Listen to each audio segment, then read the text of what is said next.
Hi viewer, today I want to show you how to use AirPods Pro as hearing aid. Let's have a look. First, make sure your AirPods Pro connected with iPhone. From your iPhone home screen, tap Settings. From Settings, swipe up to scroll down and tap Control Center. Then tap Customize Controls. From More Controls, find out Hearing. Tap green plus button beside Hearing. That's it, hearing included in Control Center.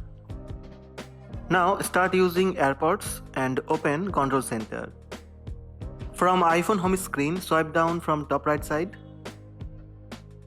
Then tap hearing icon. Tap on the live listen to turn the facility on. Anytime you can turn off this facility by repeating this method. So these are the steps to use AirPods Pro as hearing aid.